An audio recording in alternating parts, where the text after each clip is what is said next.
Bismillahirrahmanirrahim. Alhamdulillahirabbil alamin wassalatu wassalamu ala asrafil anbiya'i wal mursalin nabiyina Muhammadin wa ala alihi wa sahbihi ajmain, amma ba'du. Kita melanjutkan membaca kitab Nasihati Linisa'i karya Abdillah bintu Muqbil Al-Wati'iyah rahimahullah, sampai perkataan beliau tentang penyakit lisan dan bahayanya. Ini penyakit yang keenam adalah ifsya'us sirri. Penyakit lisan yang keenam adalah menyebarkan rahasia. Qala Allah Ta'ala wa id asarran nabiyyu ila ba'di azwajihi haditha falamma nabba'at bihi wa adharahu Allahu alaihi arrafa ba'dahu wa a'rada an ba' falamma nabba'aha bihi qalat man anba'aka hadha qala nabba'ani al-alimul khabir. Surat At-Tahrim ayat ketiga. Allah Subhanahu wa taala berfirman, wa id asarran nabiyyu, ingatlah ketika Nabi membicarakan rahasia kepada salah seorang dari istri-istrinya, yakni yang dimaksud adalah Hafsah, hadisa. Maka tatkala Hafsah menceritakan peristiwa itu kepada nabba'at bihi, membicarakan kepada Aisyah, ini istri yang lain, dan Allah memberitahukan hal itu, semua pembicaraan antara Hafsah dengan Aisyah kepada Nabi Muhammad.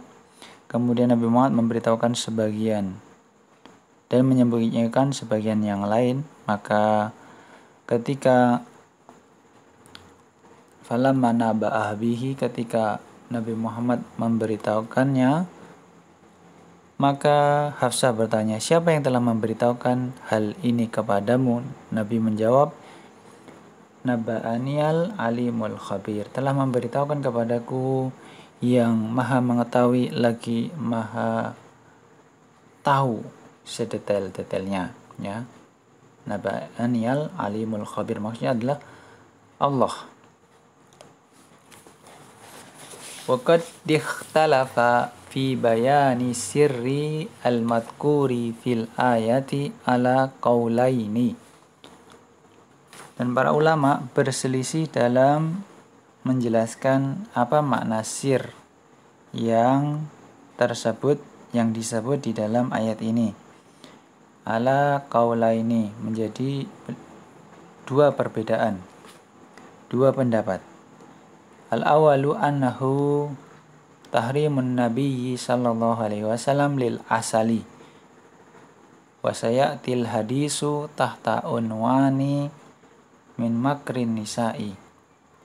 Yang pertama, bahwasanya yang dimaksud adalah pengharaman Nabi akan madu, dan akan datang penjelasannya dalam sebuah riwayat hadis di bab min makrin nisa. Nanti ada bab tersendiri. Asani annahu tahrimu mariyatal kibtiyati wa sababu tahrimiha anna nabiyya sallallahu alaihi wasallam asaba mariyata fi baiti Hafsata wa nawwabbatha fa wajadat Hafsatu faqalat ya nabiyallahi laqad ji'ta ilayya laqad ji'ta ilayya syai'an ma ji'ta ila ahadi min azwajika fi yaumi wa ala firasi faqala ala tardaina an uharrimaha fala akrabuha qalat bala faharamaha wa qala laha la tadhkuri dzalika li ahadin. Yang kedua, pendapat kedua adalah maksudnya adalah pengharaman Nabi akan Maria Kiptiyah. Sebab pengharamannya bahwasanya Nabi sallallahu alaihi wasallam pada suatu hari menggauli Maria di rumah Hafsah. Sedangkan hari itu adalah hari giliran Hafsah. Kemudian Hafsah mendapatinya, mengetahuinya. Maka Hafsah berkata, "Ya Nabi Allah, laqad ji'ta, sesungguhnya engkau telah mendatangkan kepadaku sesuatu yang tidak pernah majita ila, tidak pernah engkau datangkan dari istri-istrimu lainnya, dan di hari giliranku di atas tempat tidurku, di atas ranjangku." Faqala ala tardaina an uharrimaha fala akrabuha. Kemudian Nabi bersabda, "Tidakkah kau ridhoi kalau aku mengharamkan dia dan aku berjanji untuk tidak mendekatinya lagi?" Qalat, maka Hafsah berkata, "Bala, tentu." Faharamaha, kemudian Nabi SAW mengharamkan atas dirinya Maria. Wa qala laha, kemudian Nabi mengatakan kepada Hafsah, "Jangan engkau ceritakan hal ini kepada seorang pun." Wa hadhihi al-qissatu laha turuqun yukwi ba'duha ba'dan fayahtamilu an takuna al-ayatu nazalat fis sababaini ma'an kama dzakarahu al-hafidhu fil fathi. Inilah kisahnya, ya, hadal kisah. Kisah ini memiliki beberapa jalan yang saling menguatkan satu dan yang lainnya, sebagian yang lainnya. Dan mungkin pula ayat ini turun karena dua sebab tersebut.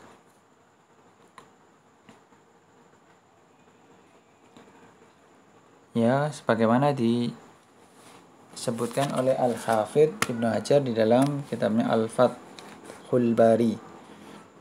Dan wallahu yaqulu wa aufu bi ahdillahi idza ahadtum. Allah berfirman, dan tepatilah perjanjian dengan Allah apabila kamu berjanji. Wa yakunu indaha, ya, khaslatun min khisalil munafiqina kama fi sahihaini min hadisi Abi Hurairah, ayatul munafiqi thalathun, idza haddasa kadzaba wa idza wa'ada akhlafa wa idza tumina khana.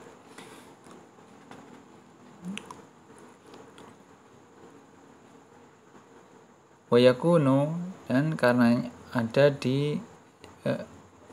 terdapat sifat di antara sifat orang munafik sebagaimana disebutkan dalam Sahihain dari hadis Abi Hurairah, tanda orang munafik ada 3: jika berbicara dia dusta, jika berjanji dia mengingkari, dan jika diberi amanah dia mengkhianati. Waqad kana salafuna salihu harisina ala hifdzi sirri wala yafsunahu. Fa fi sahihaini an Aisyah radhiyallahu anha qalat asarran nabiyyu ila Fatimata bi syai'in fabakat bukaan syadidan wa saraha saniyata fadahikat. Sungguh, para salaf kita, pendahulu kita yang soleh, selalu bersungguh-sungguh dalam menjaga rahasia dan tidak menyebarkan rahasia tersebut. Di dalam Sahihain dari Aisyah radhiyallahu anha, dia berkata, Nabi SAW suatu hari membisikkan suatu rahasia kepada Fatimah, putri beliau. Kemudian fabakat, kemudian Fatimah menangis dengan sejadi-jadinya. Wasara hasaniyata, kemudian Nabi membisikkan untuk yang kedua kalinya, kemudian Fatimah tertawa. Qalat Aisyatu falamma qama Rasulullah sallallahu alaihi wasallam sa'alatha faqalat ma kunti li afsi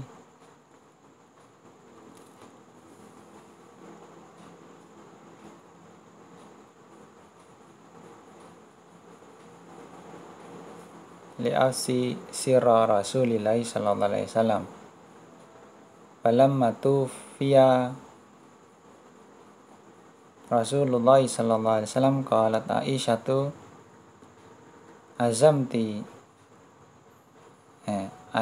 alaiki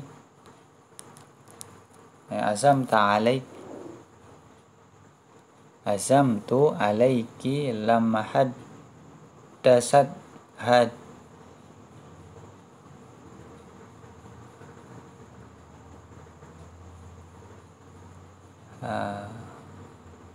hadasatni maqala laki Rasulullah faqalat amal ana fana'am ama khinu sarani fil marratil ula fa akhbarani anna Jibrila kana yu'ariduhul Qur'ana fi kulli sanatin marratan wa annahu aradahul ana marrataini wa inni la ara ajali illa qad iqtaraba fa bakaitu thumma sarani saniyata faqala ya Fatimatu amma tardaina an takuni sayyidata nisa'i ahlil jannati fadahiktu. Kita baca. Berkata Aisyah radhiyallahu anha, falamma qama Rasulullah, setelah Nabi pergi beranjak, aku bertanya kepada Fatimah, kemudian ia menjawab, ma kuntu la afsi sirra, aku tidak akan menyebarkan rahasia Rasulullah sallallahu alaihi wasallam. Falamma tufiya Rasulullah, kemudian setelah Rasulullah SAW wafat, Aisyah kembali bertanya, aku berazam, bertekad padamu tidak lima hadas satni, ya,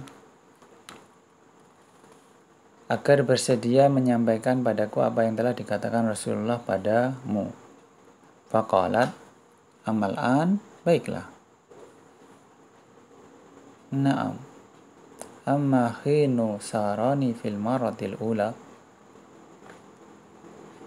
Jadi Fatimah kemudian menceritakan ketika Nabi SAW membisikku pada kali pertama, ia menghabarkan kepadaku bahwa Jibril selalu membacakan Al-Quran kepadaku sekali dalam setahun.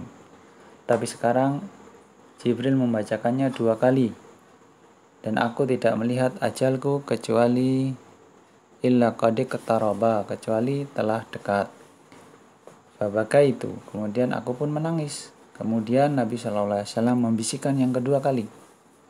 Dan beliau berkata, wahai Fatimah, sukakah kamu menjadi pimpinan para wanita penduduk surga? Maka aku pun tertawa.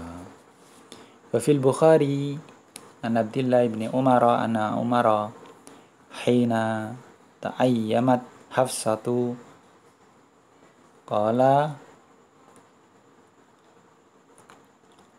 lakaitu Utsman bin Affan bin Affan fa'aradtu alaihi Hafsata faqultu in syi'ta ankahtuka Hafsata binta Umar qala sa'anduru fi amri falabistu layali thumma laqini faqala qad badali an la atazawwaja yaumi hadha. Qala Umaru falakaitu Aba Bakrin as-Siddiq radhiyallahu anhu faqultu in syi'ta ankahtuka Hafsata binti Umar fa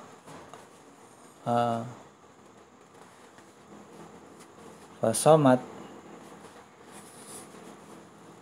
Abu Bakrin falam yarji ilayya syai'an fakuntu alaihi awjada mini ala Usmana falabistu layali thumma khatabahan nabiyyu sallallahu alaihi wasallam fa'angkahtuha iyyahu falaqini Abu Bakrin faqala la'allaka wajadta alayya hina aradta alayya Hafsata falam arji ilaika syai'an faqultu na'am qala fa innahu lam yamna'uni an arji'a ilaika fima aradta alayya illa anni kuntu alimtu anna Rasulullah sallallahu alaihi wasallam dzakaraha falam akun li afsi sirra Rasulillahi sallallahu alaihi wasallam walau tarakahan nabiyyu sallallahu alaihi wasallam la qabiltuha.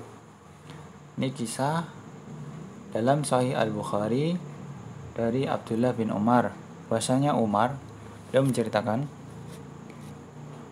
Umar, ayahnya ketika mendapati Hafsah putrinya telah menjanda, maka Umar menemui Utsman bin Affan untuk menawarkan Hafsah kepadanya.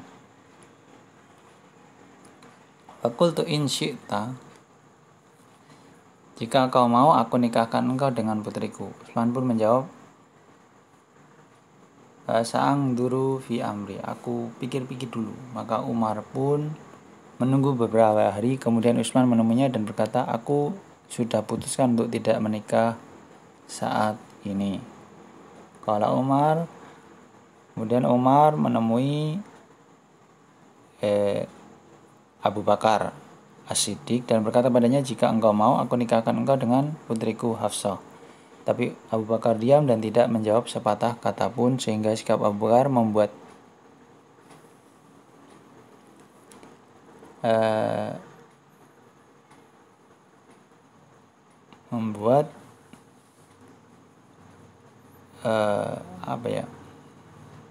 ada rasa sesuatu melebihi ketika sikapnya kepada Utsman. Falabis tu layali, jadi menunggu, dan Umar menunggu beberapa hari lagi. Kemudian ternyata Nabi melamar Hafsah, maka Umar, aku menikahkan Hafsah kepada Nabi sallallahu alaihi wasallam.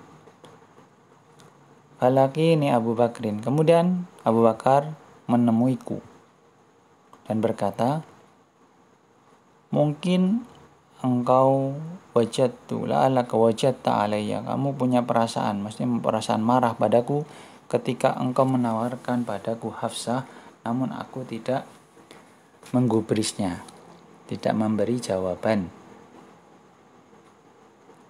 kepadaku. Kemudian Umar menjawab, ya betul. Kemudian Abu Bakar menjawab, berkata, sesungguhnya tidak ada yang mencegahku untuk memberikan jawaban padaku ketika engkau menawarkan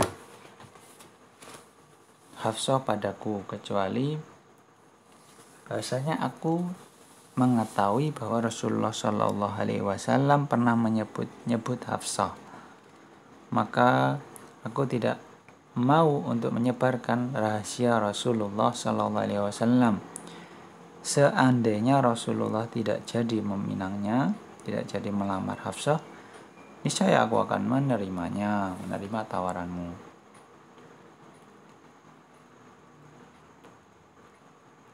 Menerima tawaran untuk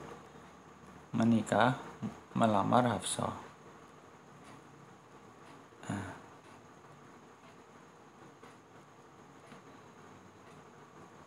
Wa fi sahihi Muslimin an Sabitin an Anas radhiyallahu anhu qala ata Aliyya ata alayya Rasulullah sallallahu alaihi wasallam wa ana al-abu ma'al ghilmani fasallama alaina faba'atsani fi hajatin fa abta'tu ala ummi falamma ji'tu qalat ma hasbuk faqultu ba'asani Rasulullah sallallahu alaihi wasallam li hajatin qalat ma hajatuhu qultu innaha sirrun qalat la takhbiranna bi sirri Rasulillahi sallallahu alaihi wasallam ahadan qala Anasun wallahi law haddastu bihi ahadan la haddastuka ya sabitu.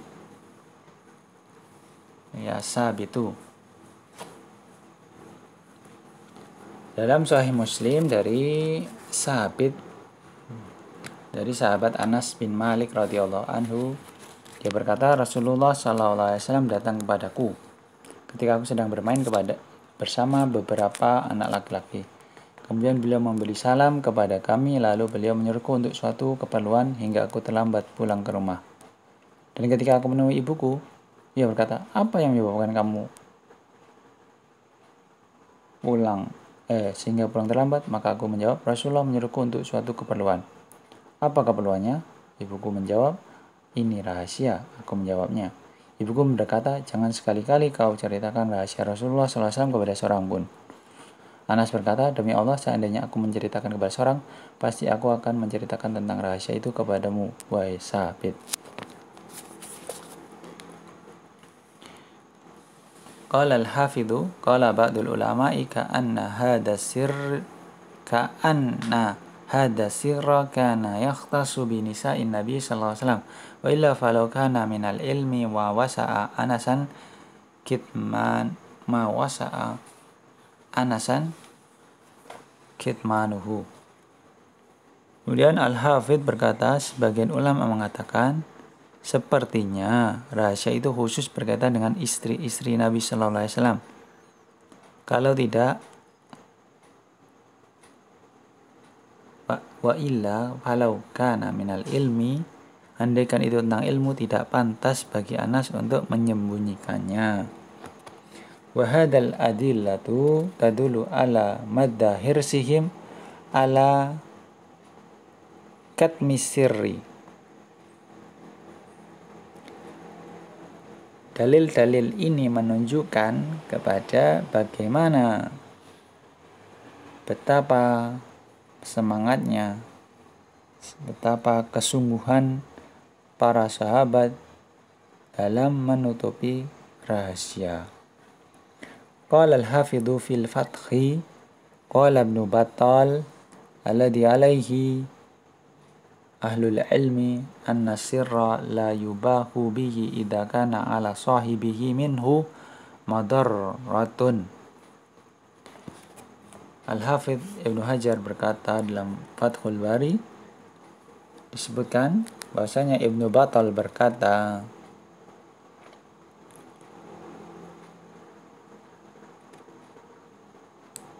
alladhi alaihi ahlul ilmi, bahwasanya rahasia yubahu bihi yang tidak boleh disebarkan ialah jika menimbulkan madarat bagi pemilik rahasia itu.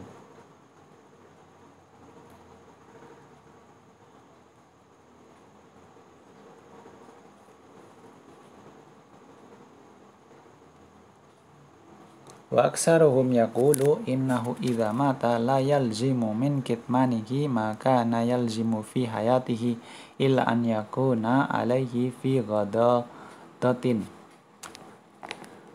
Dan mayoritasnya, mayoritas ulama mengatakan apabila dia meninggal maka tidak harus menyembunyikannya, sebagaimana keharusan menyembunyikan ketika hidupnya, kecuali rahasia itu di dalamnya ada perkara-perkara yang mengandung suatu hal yang rendah. Qala al-hafidh qultu alladhi yadharu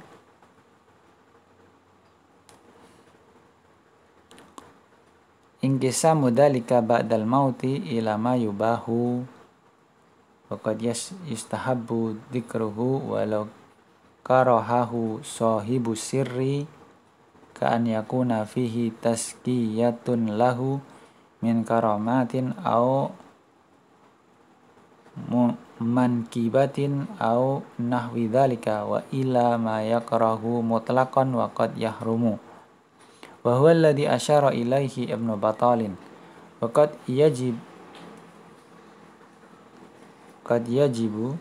ka'an yakuna fihi ma yajibu dzikruhu ka haqqi alaihi ka'an yu'addiru bitarkil qiyami bihi fayurja ba'dahu idza dzakara liman yaqumu bihi anhu an yaf'ala dzalika. Berkata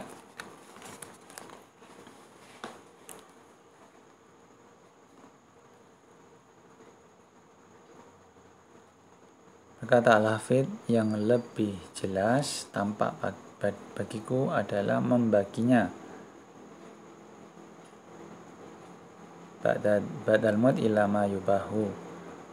Yang pertama menjadi boleh, diperbolehkan, dan terkadang disukai penyebutannya walaupun si pemilik rahasia tidak menyukainya. Misalnya mengandung tazkiyah, ya, rekomendasi padanya karena kemuliaan atau perbuatan yang baik atau semisal dengan itu. Wa ila ma yakrahu mutlaqan, dan perkara yang dibenci secara mutlak dan mungkin diharamkan, inilah yang diisyaratkan oleh Ibnu Batal. Wa huwa alladhi asyara ilaihi Ibnu Batal. Waqad yajib, dan bisa jadi mah diwajibkan apabila dalam rahasia itu ada sesuatu yang wajib disebutkan seperti hak yang harus dipenuhi, kemudian ia terhalang sehingga tidak menunaikannya. Kemudian setelah meninggal orang yang mau menunaikan hak itu, apabila ada yang mau menunaikan hak itu apabila rahasia itu diceritakan, yang yaqumu bi anhu an yaf'ala dzalika. Wa ba'dun nasi la yabqi lahu fi sadrihi sirran wa hadha khata'un. Sebagian manusia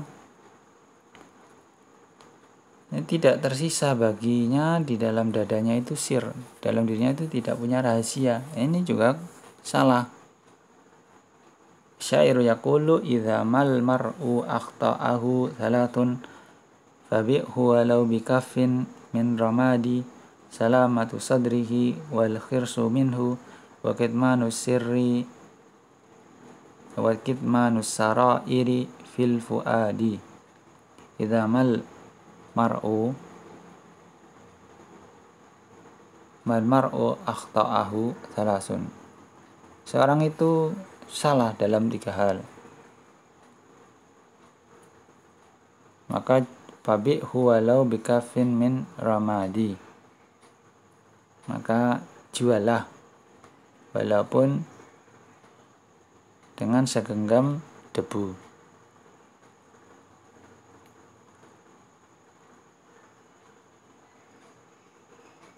Salamatu sadrihi, keselamatan dadanya dan kesungguhan darinya. Wa kitmanus sarairi fil fuad, yang menyembunyikan rahasia-rahasia di dalam hati. Faqala al-Qahtani fi nuniyati, ya, berkata al-Qahtani di dalam an-nuniyah. Wa fur li sirrika fi fuadika malhadan wadfinhu fil ahsya'i ayyadifani inna sadiqa ma'al aduwi kilahuma fi sirri inda ulin nuha sakalani. Ya, berkata Al-Qahtani dalam nuniyahnya, wahfur li sirrika, galilah bagi rahasiamu fi fuadi malhadan, galilah untuk rahasiamu di dalam dadamu malhadan, galian, lahat, liang lahat. wadfinhu, kemudian kuburlah Raisya itu dalam bagian ahsa'i ayyadifanin, dengan sedalam-dalamnya. Sesungguhnya seorang sahabat ma'al adui kilahuma fisiri inda ulinuha sakalani. Seorang teman dan musuh itu dua-duanya apabila dihadapkan dalam urusan rahasia, ya bagi orang berakal itu mereka sama saja, kedudukannya sama saja, bisa saja mereka membocorkan. Wa ifsa'u sirri zaujati wal aksil ladhi yaqa'u baina zaujaini halal muwaqi'ati min kabairid dunubi kama fi sahihi muslimin an Abi Sa'idin radhiyallahu anhu qala Rasulullah sallallahu alaihi wasallam inna min asyarrin nasi indallahi manzilatan yaumal qiyamati ar-rajula yufdi ila imra'atihi wa tufdi ilaihi thumma yanshuru sirraha. Menyebarkan rahasia rumah tangga, rahasia istri dan juga jadi suami menyebarkan rahasia istri, istri menyebarkan rahasia suami, ya rahasia yang terjadi di antara keduanya ketika misalkan berhubungan. Ini merupakan dosa yang sangat besar sebagaimana dalam Sahih Muslim, hadis yang diriwayatkan dari Abi Sa'id Al-Khudri.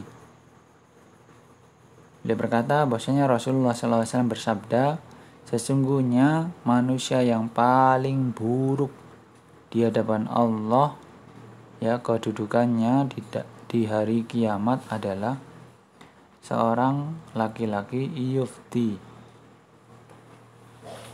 ya yang berhubungan dengan istrinya dan istrinya juga berhubungan dengannya, kemudian yang suruh sirroha, kemudian laki-laki tersebut menyebarkan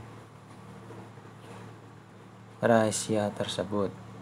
Qala as-San'ani fi subulis salami wal hadisu dalilun ala tahrimi ifsya'ir rajuli ma yaqa'u bainahu wa baina imra'atihi min umuril waqa'i wa kadzalikal mar'atu la yajuzu laha ifsa'u sirrihi wa qad warada bihi nasun aidan.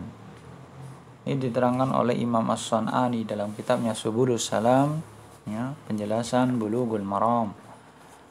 Dia berkata, dan hadis ini merupakan dalil akan keharaman menyebarkan hubungan antara suami dan istri, terutama min umuril waqa, dari perkara intim, hubungan intim. Begitu juga istri juga tidak boleh menyebarkan rahasia suami, dan telah jelas waroda, telah datang nasnya juga.